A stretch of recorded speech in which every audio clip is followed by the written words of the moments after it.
Hello and welcome back to the Movie Bar Podcast, the average movie podcast for average movie fans by average movie fans. The bar is now open. Welcome to episode 69. I am your host John. I'm Justin. And oh, sorry, that's Kyle somewhere else not participating. Kyle will be back next week. So we need to pick the most randomest, stupidest movie for him to watch. I'm sure we can come up with something. How you been, Justin? All right. A lot of working. Working. Same here. Did get some time to get a lot of movies in this week, though. Yeah, it's fun. Yeah. So, all right, let's start off with some housekeeping. Kind of movie related, but All Elite Wrestling is holding the first ever Texas Chainsaw Massacre death match this coming Wednesday on AEW Dynamite. The match will be between Jeff Jarrett and Jeff Hardy. Apparently, Leatherface is going to make an appearance. And it's all a tie-in to the brand new Texas Chainsaw video game, which releases on the 18th from Gun Media. What are your thoughts on this? I don't really think it needs to be tied into wrestling of all things, but you know. I think they saw the opportunity to do a tie-in and promote AEW and the game, and yeah, but I don't know that they needed a match. I mean, if it's going to be like a cinematic match, kind of like along the lines of, you know, the Firefly Funhouse match from WrestleMania a couple of years ago, or the whatever the match was between Bray Wyatt and Randy Orton. I always find when they do these silly gimmicky matches like this based around a promo, even the tribal warfare or whatever it was, I always feel like that's just treating, you know, wrestling fans like they're dumb. I feel like that's pandering. I feel like that it always just doesn't wind up feeling, you know, genuine, if you know what I mean. Yeah, and that's what drives me nuts the most about it. Like along the lines of the tribal warfare, whatever it was called, match. That was basically just a no disqualification match. Yeah. Like if they had like tribal warriors standing at ringside, you know, maybe that would have added a little more to it, but it really didn't. But in the end, no matter what they did with it, like no matter how they could have wrapped a cage around there and all that, it still would have been pandering. That's really all it boiled down to. So it you know. But I mean, if this is shot in like the Texas Chainsaw Massacre house, and you go through a door and all of a sudden Leatherface is there and slices through with a chainsaw, I don't know. No, I think it's gonna be something silly. Like it's gonna be like he's gonna come out of a box or something. Yeah. You're over if you come out of a box. It'd be like that RoboCop appearance back in the 90s in WCW. So long as it's not Shock Trooper, we're good. Shockmaster, whatever his name was. Well, maybe next week we'll kind of follow up and give our thoughts on the match. So Tugboat. So that means you got to watch it. I'll find the clip and send it to you. Oh, I'm sure it'll be on Reddit. I'm sure it will. Make fun of it. I'm sure it will. All right. Any new trailers? You see any new trailers this week? Just that Five Nights at Sesame Street that I showed you. That was pretty freaking awesome. I still want that to be a movie. I was wondering why, like, Freddy from Five Nights at Freddy's was in it, and then. Yeah, it took me a minute because like that looked the most genuine. Yeah. Like that one like looked like what like all the promos and all the other stuff for the actual movie that, you know, I've seen. And then you've got this janky looking Elmo and the janky looking Big Bird. And the Cookie Monster. And Cookie Monster. But Cookie Monster, I mean, he's kind of hard to make look. He's just a big blob. Yeah. Kind of. But, you know, but they had a couple good kills in there too. Yeah. The one that got his face ripped off, that was pretty good. So. Well, we'll share it on the social media so people can see what the hell we're talking about, because I'm pretty sure a lot of people haven't seen that. Yeah, probably not. I found it randomly on Reddit. Yeah, I was wondering what it was when you said watch this immediately. So much fun. So, all right. Well, what did you watch this week, Justin? So I watched Bad Grandmas on Amazon. It's got Florence Henderson, Pam Grier, and Judge Reinhold. Really? Yeah, it's kind of funny. It's decent. Is that like Bad Moms? Like, It's more. Essentially, the premise is it's this group of 4 old ladies who are friends. One of them is basically getting pushed out of her house, and Florence Henderson, the main character, goes and tries to, you know, make it so as she could stay in her house, and she winds up killing the guy, and so it's basically a whole big hide the body, get away with it type movie for old people. okay, yeah, I never heard it. When did it come out? Do you know? I think it was within the past couple of years. It wasn't too long ago. So it's kind of like the female version of Las Vegas with killing. Yeah, sure. I mean, it wasn't great, but it was all right. I watched Happy Gilmore. Okay. Yeah, I watched National Lampoon's European Vacation. That was on. What was the name of the game show they were on? Pig in a Poke, something Pig like in a that. Poke. Yeah. Something like that. I didn't catch the very beginning of it, so it's been a while since I've seen that part. Yeah. And let's see, I watched Digging Up the Marrow, which is important. It is important that I watch that.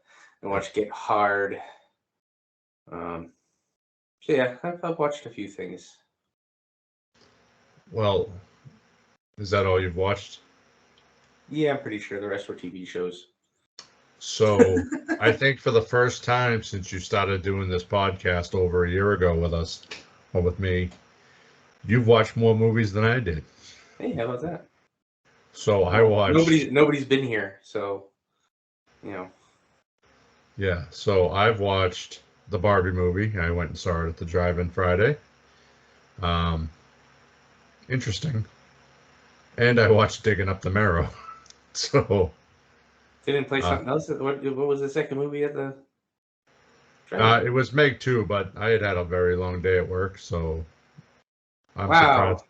you didn't stay for the one that would have been, you know. I did want to see Meg 2, but I had tapped out. Like, I was struggling during the Barbie movie, so maybe I'll go catch it in theaters this week since I have some free time. Hopefully, before my life becomes a fucking mess next week. So, with overtime and work. So, I mean, it's already starting to pick up, but whatever. All right. Time for our picks of the week. Trying to get a new jingle going since I lost the Has Kyle seen it? So, all right, why don't you start us off with your pick of the week? Well, my pick of the week is the absolute classic Happy Gilmore. All Happy Gilmore has ever wanted to be is a professional hockey player. But he soon discovers he may actually have a talent for playing an entirely different sport, golf. When his grandmother learns she is about to lose her home, Happy joins a golf tournament to try and win enough money to buy it for her. With his powerful driving skills and foul-mouthed attitude, Happy becomes an unlikely golf hero, much to the chagrin of the well-mannered golf professionals. This came out February 16th, 1996, directed by Dennis Duggan, and is an all-time classic Adam Sandler movie. Come on, this has the best scene in cinematic history. Him and Bob Barker fighting.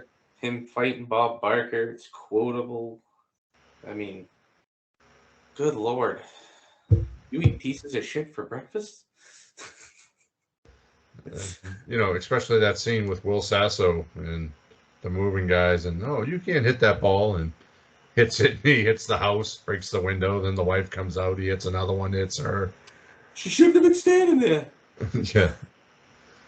Oh, yeah, that's a good movie. I haven't watched that in a while. I might have to revisit that. Actually, it's funny because after I told you what my pick was, like I got home from work and it was the first thing on TV, so I watched it. Oh, really? I'll see. That's divine intervention. That's the way it goes. Well, my pick this week is Prom Night, when a deranged high school teacher kills the family of the girl Donna that he loves in a disturbed attempt to force her into a relationship with him. The man is caught and sent to prison. However, years later, at her high school prom, Donna is about to come face to face with the murderer once more. Will Donna and her friends escape the psychopath? This was originally released on April 11, 2008, and was directed by Nelson McCormick. This is obviously a remake of the original Prom Night from 1980s, starring Brittany Snow and Scott Porter. You know, it's a good movie. It's, you know, a slasher. You know, a friend will go up to the room and not come back, and then another friend will go up to the room to see where that friend went, and they won't come back, and, you know, interesting how it plays out. So, Kyle, what's your pick this? Oh, God, it's not here. It's gonna be so fun ragging on him next week. Well, let's get into our main topic this week. We are talking Digging Up the Marrow. A documentary team exploring the genre-based monster art takes an odd turn when the filmmakers are contacted by a man who claims to prove that monsters are indeed real. It was initially released on August 23rd, 2014, directed by Adam Green, and was distributed by RLJE Films. This film is not rated. It has a runtime of 1 hour and 39 minutes and is currently streaming on the Roku channel, Hoopla, Tubi, and Pluto, all with ads. Woo-woo. Cast of characters here. We got Adam Green playing himself. Ray Wise as William Decker. Will Barrett as himself. Josh Ethier as himself. Vance and Little Bigfoot. Riley Vanderbilt as herself. Kane Hodder as himself. Sarah Elbert as herself. Tom Holland as himself. Mick Garris as himself. Alex Pardee as himself / Park Ranger. Matthew Waters as the voice of Park Ranger. James McCarthy as Sergeant Sean Ross. Nick Henley as Harlequin. Caitlin Brisbane as Tombstone. Robert Pendergraft as Shadow. Tony Todd, Steve Aggie, Joe Lynch, Lloyd Kaufman, Don Coscarelli, Corey English, Odoris Arungus, Laura Ortiz, Evan Dixon, and Stephen Barton, all as themselves. So basically, this is supposed to be a documentary, or as Adam calls it, a mockumentary. So the film opens with shots of horror conventions and an introduction by filmmaker Adam Green, where he's kind of talking about himself and what him and Ariscope Pictures does, you know, Hatchets, Spiral, Frozen, not that Frozen, Holliston, Grace, and he talks about how fans send him stuff like Victor Crowley figures, drawings, but he received this one piece of mail from a retired detective, William Decker, about how monsters are real, and he's found them, and he can prove that they exist. So basically the whole premise of this movie is actually based on events where a fan wrote to Adam telling him how Honey Island Swamp is real. Victor Crowley from the Hatchet movies, my little friend, is real, but Adam didn't want, and he wanted Adam to document it and show, but obviously it's not true. So he found Alex Pardee, who's an artist, who has an exhibit called Digging Up the Marrow, which is where a lot of these monsters are based off of. So how are you feeling about this so far? Now you've got the introduction to Adam, and I mean, it certainly looked better than I was expecting. It it had that real documentary feel. That was pretty good so far. and I love how they kind of poke fun at documentaries when, like, he's talking about the movies that he's made, and he's like, can't we just do this in a card? Yeah. And they're like, no, you've already stopped, just keep going. And so the next scene is they're heading to speak to Decker, and Adam has said that when he was casting the role of Decker, he wanted somebody noticeable so people didn't think it was real. So that was the casting of Ray Wise. They worked together on Chillerama. Ray Wise was in the Wadzilla segment. So they're interviewing him, and he's kind of like explaining what he's seen, how he's found them, and then throws them out of the house when they start questioning about the chain on the door. Like, you're sitting in this guy's house and you look over and you see a door is chained, which wasn't really chained all that well. No, I was gonna say, I mean, that was a little hinky. Like, what is he actually locking? The answer is nothing. That door can still very much open, and without any effort. Like the chain, like, it just didn't work. And they did a much better job chaining the door in Holliston season 2. In one episode, they had chains all across X'd across the door so you couldn't open it, even though the door opened to the inside. But so now they're back at Adam's house doing B footage, talking to Riley, so this movie took filmed over 4 years, and at this point, Oderus Urungus had passed away.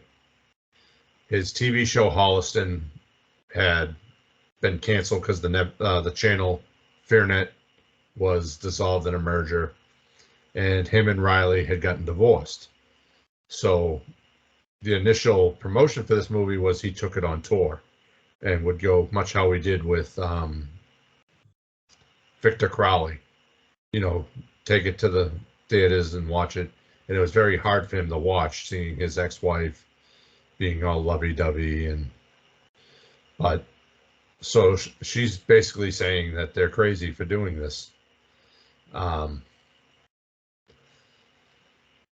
So now we're kind of at the point where at one point Decker mentions that his son wants, but diverts from the topic. Did you see that twist coming, that Decker possibly has a son in the marrow? Yes. Yeah. 100%. That was 100% my feeling pretty much the entire time from when I saw I didn't think that he was in the marrow. I figured he had something to do with the marrow because of the locked door. I figured he was definitely keeping him locked away, but would take him to and fro back to the marrow. And, all throughout his house, you see drawings on the wall. You see a board of a map with push pins all over it. Well, you can't be crazy if you don't have one of those. Very true. So when Green starts asking about his son, he quickly diverts from the topic. So then he takes Will and Adam, who was really Adam's real life director of photography, Will Barrett. They worked together at Time Warner Cable in Massachusetts many, many years ago. And they're not allowed to use lights. They're in a park with a cemetery nearby. I love how they use somebody else's voice for the park ranger than the actor or Alex Pardee, who was actually the park ranger. That's interesting. Mm-hmm. So they can't use lights. It's dark. The footage very grainy. And Decker's like, "Hey, you see him over there between those two trees? He's moving." And then they'd like pan over and it's like, what the hell are you talking about? So now at this point, are you thinking that maybe Decker is insane and there is no marrow? Yeah, I mean, it's either that or, you know, it was filmed so terribly dark that, you know, they were just purposely making it so I couldn't see it. Um, but I mean, I will say this movie didn't really do that. Like, it got dark at this point just to prove how dark it was, but it Yeah. wasn't like you could still kind of see, and you know, yeah, you're sitting there going, all right, I don't see anything. So, yeah, guy's probably nuttier than a squirrel turd because I mean, so far that's what all the evidence leads you to. Yeah. So they show the footage to real life editor Josh Ethier, and he's like, "What am I looking at? Did you brighten Yeah, it? I brightened it. There's nothing there." Like, so they decide to go back a second time. Now they're setting up. The second time they go back, they put up. Was that where they just had the handheld camera again, or did they put up the 5 Yeah, cameras? they hadn't had the cameras yet. No. Okay, so they're back there with the camera, and it's the same thing. Hey, do you see him moving over there? And between those trees, and they're like, no. Like, and Adam's yelling at Will, turn the lights on, turn the lights on. Well, he turns the lights on, and you get your first glimpse at one of the monsters. What do you think? I mean, it was a pretty gross one too. It was pretty cool, the big brain looking thing and Yeah. little tiny neck, and that's a pretty good one. That was the little one that ran by him, right? It ran against Will's feet. No, that was at the end. Oh, okay. So, um, that one, I believe the one that they showed the first monster you see, I believe, is Chicken. That was his name, Chicken, and he kind of like runs by and like, what the hell was that? And you know, that little jump scare when the minute he turns the light on, you see this fucking thing, and you're like, oh, what the hell? So now they decide that they're going to set up 5 cameras and a fake street light in the middle of the woods. Genius. You gotta do what you gotta do. Genius. Yeah, and I mean, basically, the entrance to the marrow is a grave. Like, so let's put a street light in the middle of the woods with 5 cameras. But then they start to believe that it's a hoax, that Decker had paid one of his friends to run by in a Halloween costume. So they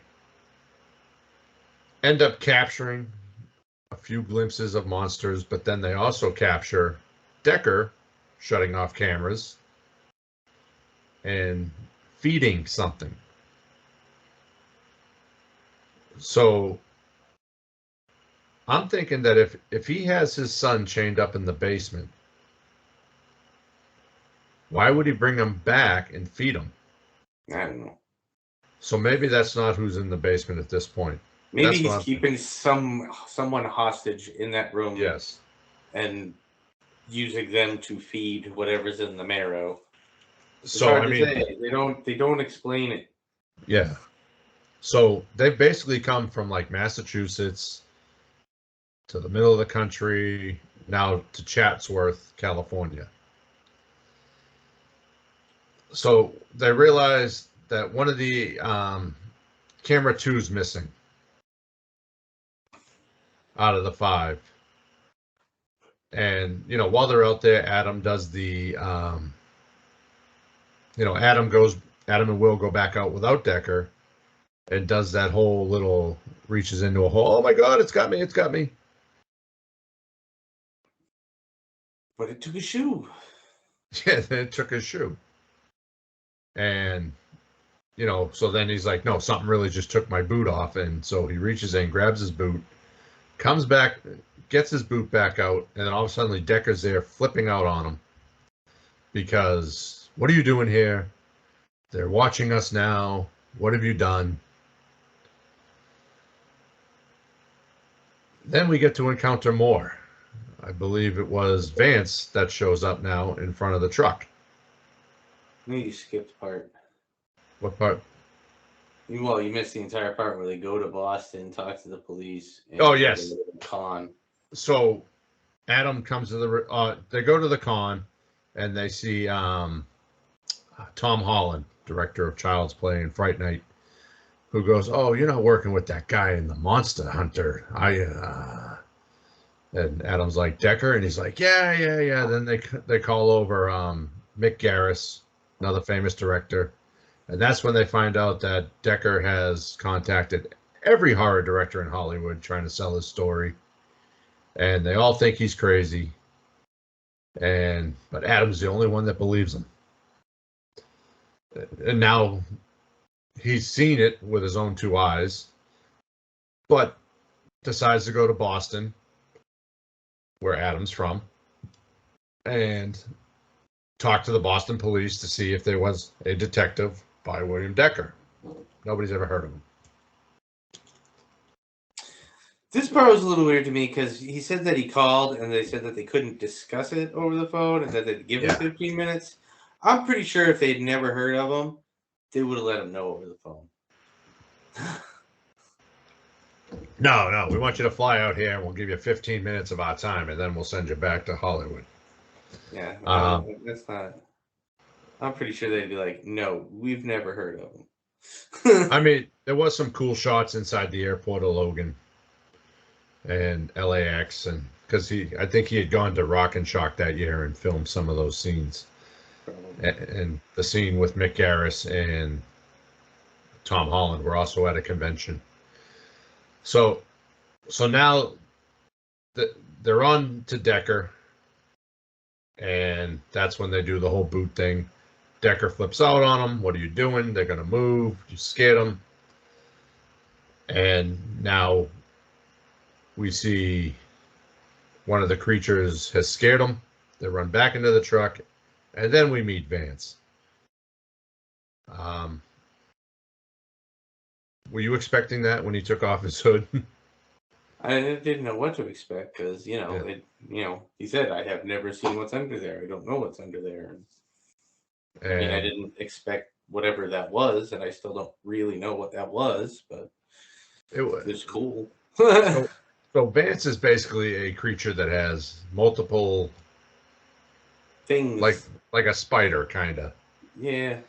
Like arms or whatever you want to call them, and something reaches in and grabs Decker in the truck. Big hand. Yeah.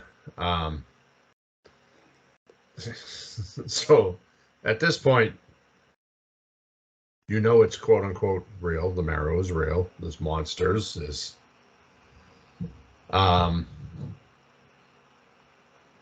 so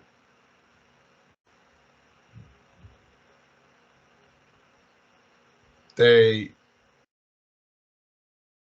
escape from the car, and after reviewing footage from the 5 cameras before this, they did find a clip of one of the monsters, and they show it to Kane Hodder.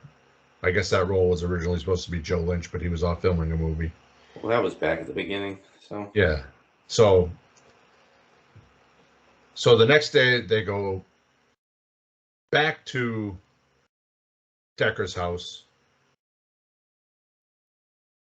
and he's disappeared. He gone. Everything is gone. The chain is off the door. Talk to the neighbor. That house has been empty for a year. Yeah. Is Decker real? I don't know. We don't know until camera 2 shows back up. Yep. So the next scene, Adam is back at Aeroscope Studios, and he's looking very disheveled. If you noticed, like he hadn't slept in days. He has a little 5 o'clock shadow going on, and reveals that they did get camera 2, and when they went down to the basement, there was broken chairs, paper on the ground. So obviously, Decker did have a monster down there. Lots of poop. Lots of poop. Is it his son? I don't know. Well, that's the thing. Is like knowing that it's poop. That doesn't mean it was one of those things. Again, it could have just been a person he was holding and using it to feed whatever it was in there. So, but they don't ever really explain it. They just say that that room stanks of shit. And I mean, you have to assume that it was something from the marrow, but was it his son? A lot of open-ended questions. So now you see footage from camera 2, and it's Decker in a cage saying that he was wrong. There is no marrow. There is no monsters. And when he kind of stutters a little bit, the thing rattles the cage, and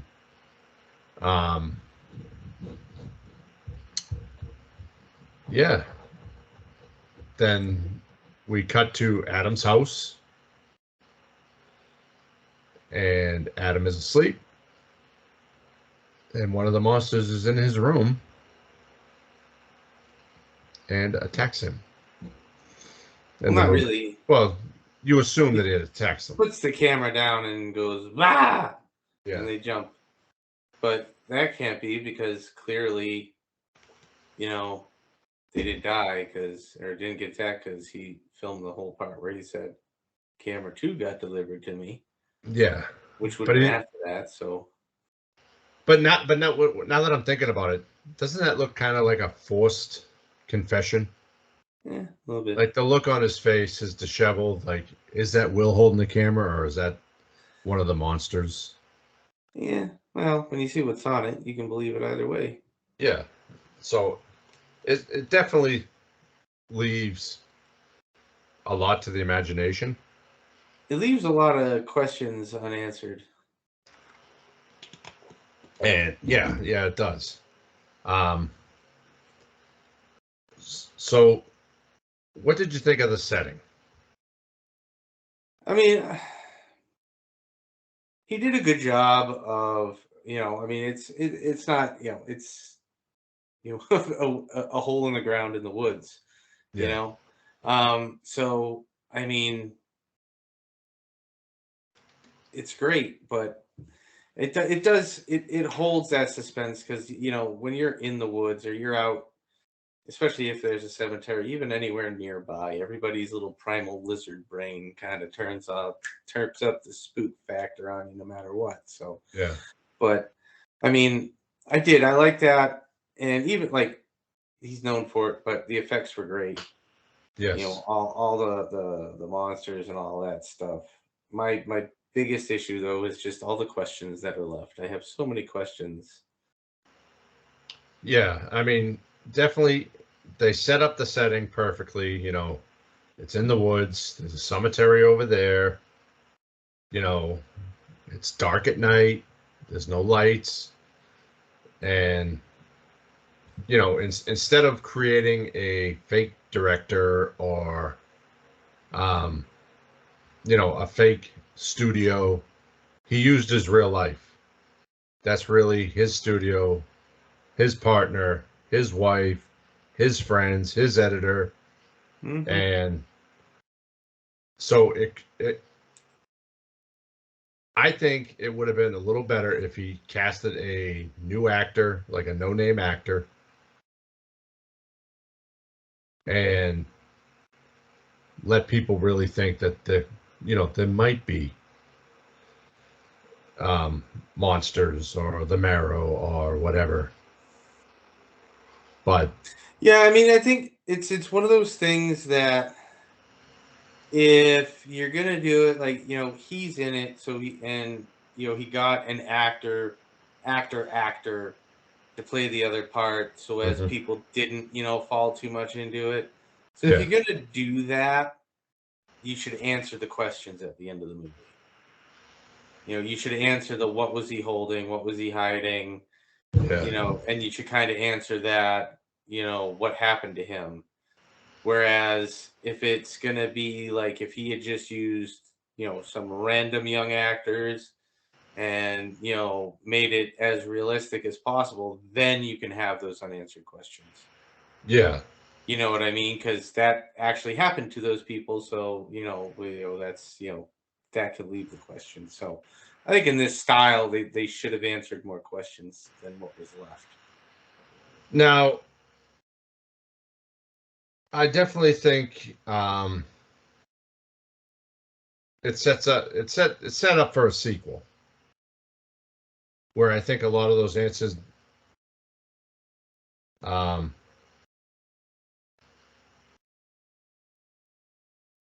I'm just reading something here. Well, this isn't the time or place to read that. Yeah, so I guess he said there was a planned sequel at one time,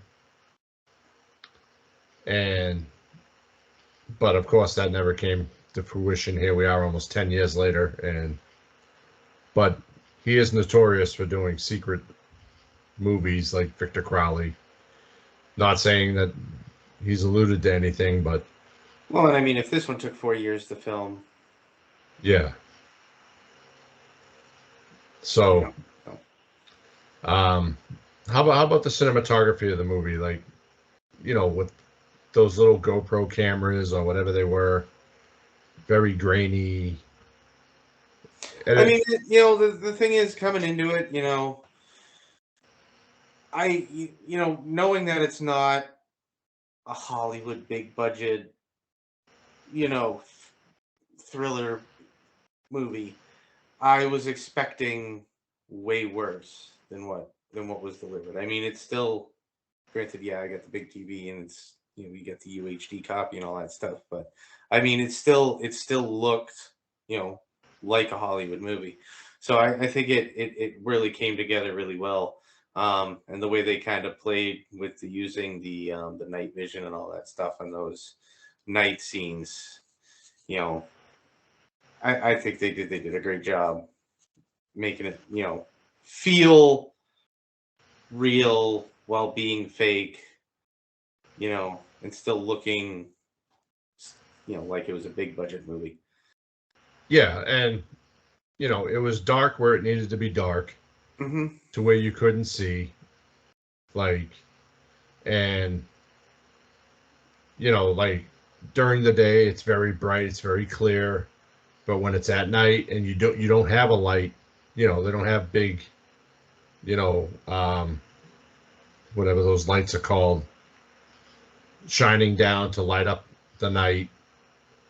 Like that's what you would get with any random video camera. If you went out to the woods with your own video camera and tried to do that, that's exactly what you would get. And the night vision, I love the scene when the line when Will's like, I feel like I'm shooting porn with the night vision. And then they call back to that when Kane's in the room when they said they were in Chatsworth, because that's apparently where porn is made. A lot of porn is made. So, how about the effects? The creature, the monsters, kind of playing off of nothing really. Like when, was somebody down in that hole, grabbed his boot, or did he just kick it off? Like, I mean, they did good with those little suspense moments, but I think the monsters were great. The ones that you did see, you didn't see a whole lot of most of them. You only saw them in quick spurts. But like that first one where he just pops up right in front of the screen, you get a crystal clear shot. yeah, And it looks like it's something that's actually there. It doesn't look like, some cheap thing made out of a bunch of cut up plastic bottles or something. It looked like it was a living thing. It had perspiration dripping off of it. And, yes. and I mean, that the whole, what was his name? Vance looked great. It had a little bit of a mix of the, computer and the practical, but I think that looked great. So when reading up on this movie today, there was pretty much no CGI. Like everything was practical effects, most of it. So I believe Robert Pendergraft did the effects for this movie, and he's done He's worked with Adam on Victor Crowley, Frozen, all his movies practically. So a hell of a job. I know Chicken is still in the Aeroscope office. along with Meshuggah from Chillerama and Victor Crowley from Hatchet. You know, you see the little thing over in the corner sometimes when he does videos online. But, you know, for Alex Pardee to come up with these monsters and draw them, and then to have them come to life, that must have been the best feeling in the world for him, to see his vision come alive. And it left, if there ever is a sequel, it leaves open so many possibilities for others, because you only see 3 or 4 of them. Mm-hmm. You know, who was the one that grabbed Decker in the truck? Who was the one that was in Adam's house? Who was the one that was rattling the cage? Like, who was in the bed? Like, his son, who was in the basement? Like, so it leaves a lot. How about the script, the dialogue, the directing, and the acting? I mean, I think the way it was, I think it was great. It really had that real documentary feel, while knowing that it's, you know, a not real material. Yeah. They did a good job of faking it. Yeah, and you know, Adam has acted in a couple of things. He's not, you know, that's just a little cameo. This was like the first movie that he really starred in, and you know, he plays it off as like any documentary would, and you know, getting B-roll with his wife and Will and all the other directors at the conventions and all that. Like, you know, they're not actors, but they did good, as it really made it feel like the documentary. How about the length? I believe it was about an hour and 40 About an hour and minutes. 40 minutes, yeah. It was good. Hour 39, yeah. So Yeah. Right in line yeah, with where it should have been. yeah, and it got everything that you needed to know. Well, almost everything except for the unanswered Yeah. questions. And so, yeah, I think an hour 40 was perfect for a horror movie of this type. Now, if it was a real life documentary, it probably would have been like 2.5 hours, and you know, you would have had those questions answered. But Maybe. as a mockumentary, it's, you know, leaves open. So, how about the character development throughout the movie? You know, kind of like Adam is the only one that's really excited about it. You know, everybody else is like, well, what about Holliston? What about your TV show? What, you know, Sarah Elbert, she's pressing him like, well, I'm working on a show, Holliston. Where are the scripts? Oh, they're coming. They're coming. You know, um, Will is just really along for the ride, because he goes where Adam goes and films. But how did you feel the development of Adam and Will and Decker throughout the movie? I mean, I think they did a great job, you know, because at first, you know, Adam starts out kind of, he's the most gung ho over it. Mm-hmm. He's the most believing on it. And, you know, at first it's kind of along the lines of, you know, Decker is, you know, that old guy that nobody believes, but you can feel something about the way he talks, that it's, you know, it's sincere and it's not just crazy old man talking. And then Yeah, towards, you know, later on in the movie, you know, Adam kind of falls and he starts to doubt it really hard, starts to doubt it towards the end, even though he has evidence that it's real. He still doubts it more, only because, you know, the evidence that comes out against Decker. yeah, So yeah, I think they did a good job of showing, you know, the big swings in his belief. You know, because everybody else just kind of stayed in the I don't believe it. yeah. Yeah, it looks like a good movie prop. So And like a perfect example is the scene with Kane and Josh, when the first question they ask is, "Who's your prop master?" yeah, what film Like, who, you project? know, yeah, Yeah, what project? Who did it? Who made them? And he's like, well, nobody. Like, they're real. And oh yeah, okay. They still don't believe him, even though they've seen it. yeah, And but yeah, and then Decker's development throughout the movie, like he knows what he's seen, and he's very protective of it, and as in being afraid to lose them again if they get away or move to another place. And as he begins to trust Adam a little more, he lets him in a little more.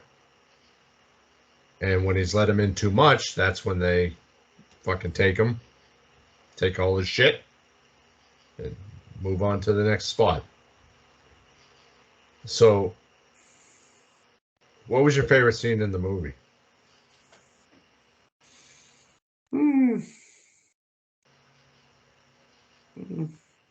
I think it would be the initial jump scare, just getting that first real raw view of one of the creatures and finding out, okay, it's not totally fake. So where are they going with this? Yeah, and that was also my favorite scene, because now you're kind of skeptical, like, okay, if you don't know this is a movie and you think it's real, you're like, this guy's not going to have any proof, like, but you see it for yourself and you're like, okay, now it's getting interesting. Yeah, and I mean, it was really good to know that I wasn't going to have to sit through an hour and 25 minutes before I saw one. Yes. Because nothing pisses me off more than when you get these commercials for, a creature movie, and it's only in the last 10 minutes of the movie that you actually get to see the stupid thing. So it was good to have that little icebreaker. Yeah. Excuse me. Wasn't really any gore or killing, but how about the horror, the jump scares? I mean, they did a good job of building the tension using the setting, and being out there at night and having nothing and having him keep going. Oh, do you see it? It's over there. By the trees. And there's nothing there, but he's just, no, turn around. It's over there. So I mean, they did a good job of that, of building it and making you really get kind of jumpy as to what's coming around the corner. Yeah. And did you find yourself like really looking when he said, "Oh, he's over there in between the trees," and you're like, I was trying, and on the big TV, I was having a fight with the shade on the sliding door, though. yeah. I'm getting goddamn sun glare. Oh, I Not missed good. it. Not good for that point of the movie. So let's talk sequel.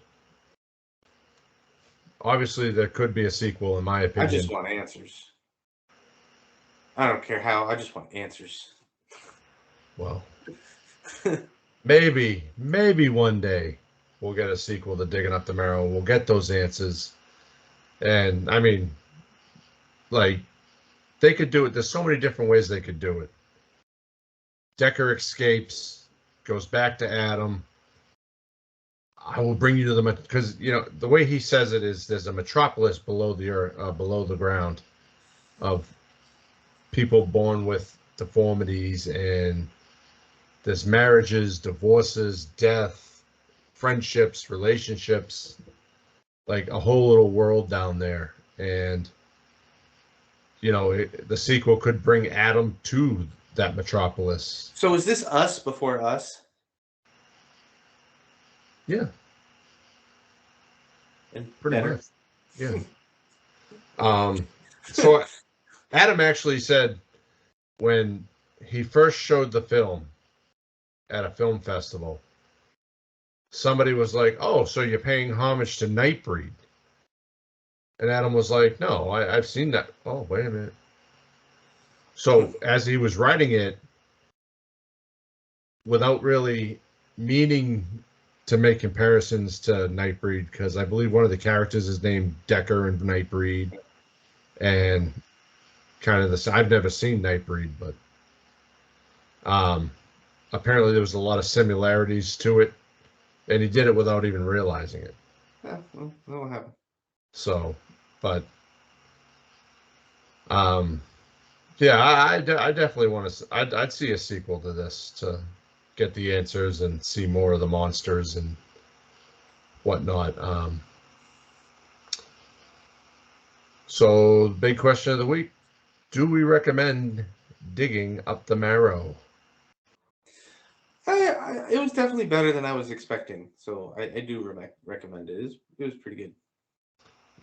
I also recommend it. It's one of my favorite movies. I love everything Adam does, but Digging Up the Marrow, kind of like the real world and the cinematic world kind of merge, and I like that.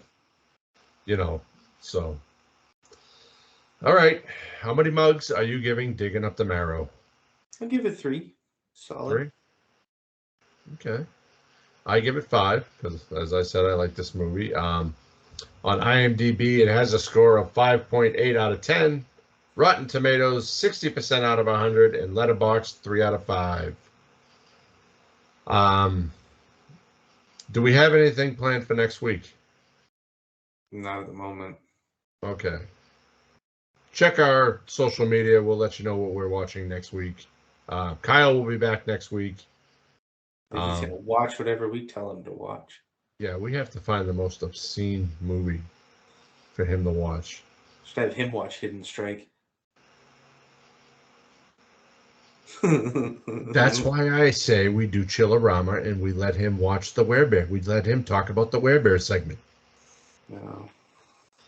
Well, check our social media. We'll talk about that during this week when we figure out something to watch. But for now, the bar is closed. Thank you so much for listening and watching if on YouTube. You can follow us and stay up to date with the podcast at the Movie Bar Pod on X, and at the Movie Bar Podcast on Instagram, and at Movie Bar Pod on YouTube and TikTok, and at the Movie Bar Podcast on Facebook. We're on iTunes, Spotify, Amazon Podcasts, Anchor, Google Podcasts, and most places you listen to your podcasts.